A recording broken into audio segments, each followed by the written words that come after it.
Hola, yo soy Rodo. No olvides darle like, suscribirte y compartir. Una vida con propósito. Rick Warren. Día 19.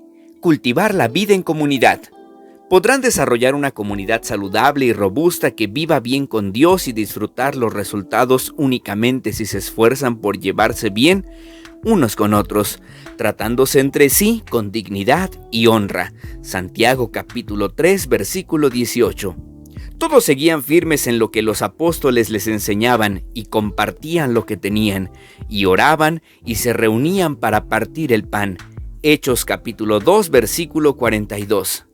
La vida en comunidad requiere compromiso. Solo el Espíritu Santo puede crear la comunión verdadera entre los creyentes, pero la cultiva con las elecciones que hagamos y los compromisos que asumamos.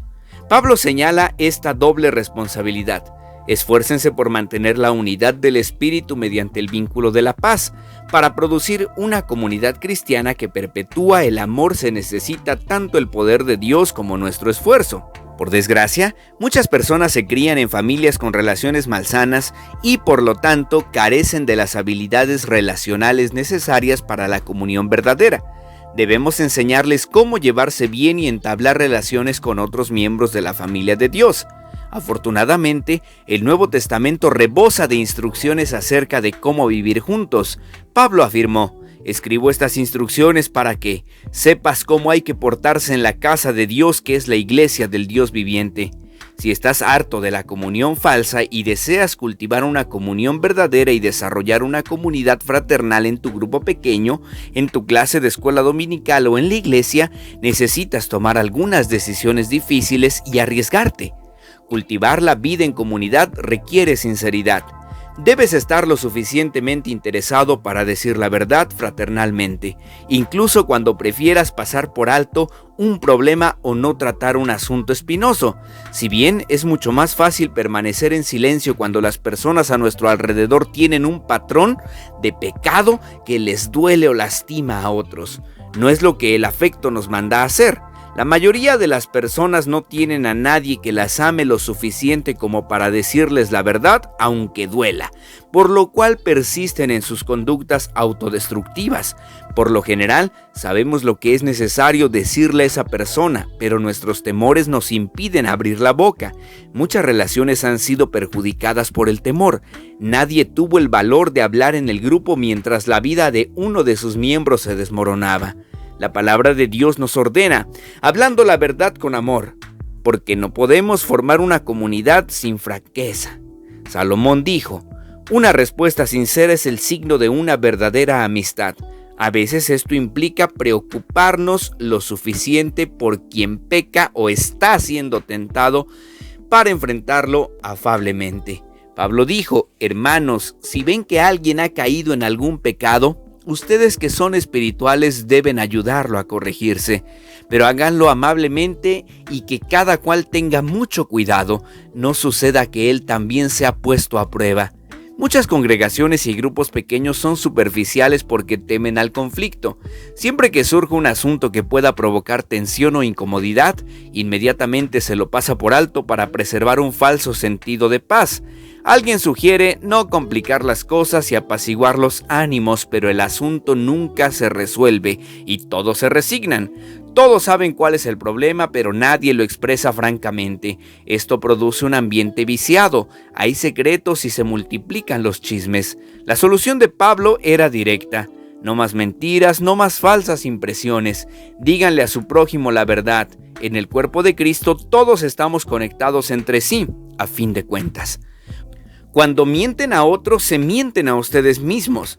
La comunión verdadera depende de la franqueza, ya se trate de un matrimonio, una amistad o tu iglesia. Aún más, en una relación el túnel de los conflictos puede ser la puerta a la intimidad. Hasta que no nos importe lo suficientemente como para enfrentar y solucionar los obstáculos subyacentes, nunca podremos tener una relación más estrecha. Cuando un conflicto es bien manejado y se encaran y solucionan las diferencias, se estrechan las relaciones. La Biblia dice: a fin de cuentas, más se aprecia al que reprende que al que adula. La franqueza no debe ser una licencia para decir lo que a uno se le antoja donde quiere y cuando quiera. Eso es impertinencia.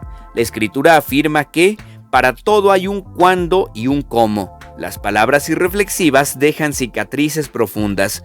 Dios nos manda a hablarnos unos a otros en la iglesia como miembros afables de una familia. No reprendas con dureza al anciano, sino aconséjalo como si fuera tu padre. Trata a los jóvenes como hermanos, a las ancianas como a madres, a las jóvenes como hermanas. Es triste, pero la falta de sinceridad ha destruido miles de relaciones.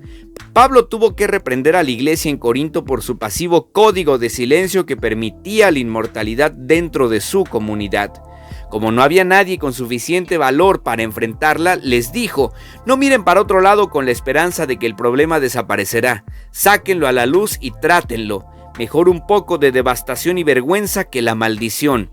Ustedes creen que se trata de algo sin importancia, pero por el contrario, no deberían actuar como si todo estuviera bien cuando uno de sus compañeros cristianos es inmoral o calumniador, es arrogante con Dios o grosero con sus amigos, se emborracha o es avaro y estafador. No toleren esta situación y consideren aceptable este comportamiento. No soy responsable de lo que hagan los de afuera, pero ¿acaso no tenemos responsabilidad hacia los de dentro, los que conforman nuestra comunidad de creyentes? Cultivar la vida en comunidad requiere humildad. Nada destruye la comunión tan rápido como la arrogancia, la autocomplacencia y el orgullo empedernido. El orgullo erige murallas entre las personas. La humildad construye puentes. La humildad es como el aceite que suaviza las relaciones y lima las asperezas. Por eso la Biblia dice: revístanse todos de humildad en su trato mutuo. La vestimenta apropiada para la comunión es una actitud de humildad.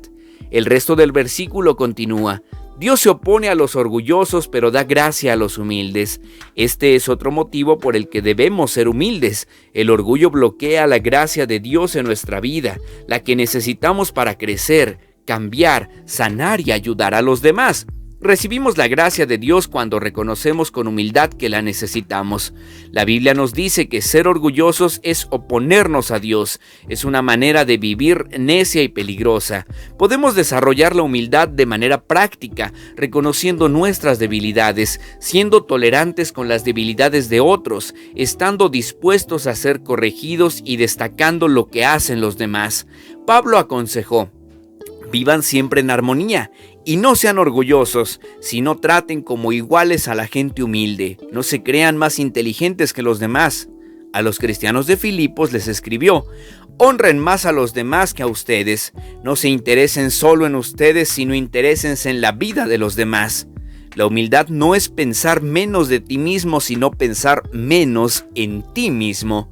Humildad es pensar más en los demás. Las personas humildes se interesan tanto en servir a otros que no piensan en sí mismas. Cultivar la vida en comunidad requiere amabilidad. La cortesía o amabilidad consiste en respetar nuestras diferencias, tener consideración por los sentimientos de otras personas y ser tolerantes con las que nos molestan. La palabra de Dios dice: hagamos cuanto contribuya al bien, con el fin de edificarlas. Pablo le dijo a Tito: el pueblo de Dios debe tener un gran corazón y ser amable. En todas las iglesias y en cualquier grupo pequeño habrá siempre por lo menos una persona difícil, a veces más de una. Estas pueden tener necesidades emocionales especiales, profundas inseguridades, costumbres irritantes o hábitos sociales no desarrollados. Podríamos llamarlas personas NGE, que necesitan gracia extra. Dios puso a tales personas en medio de nosotros tanto para nuestro beneficio como para el de ellas. Son una oportunidad para el crecimiento y poner a prueba la comunión. Las amaremos como hermanos y hermanas y las trataremos con dignidad. Los miembros de una familia no se aceptan porque sean inteligentes, hermosos o talentosos. Se aceptan porque pertenecen a la misma familia. Defendemos y protegemos la familia. Uno de los miembros puede ser algo tonto, pero es de nuestra familia. De la misma manera, la Biblia dice: ámense los unos a los otros con amor fraternal, respetándose y honrándose mutuamente. Lo cierto es que todos tenemos nuestras manías y caprichos, pero la comunidad no tiene nada que ver con compatibilidades. La base de nuestra comunión es nuestra relación con Dios. Somos una familia. Una de las claves para la amabilidad es conocer los orígenes de una persona. Descubre su historia.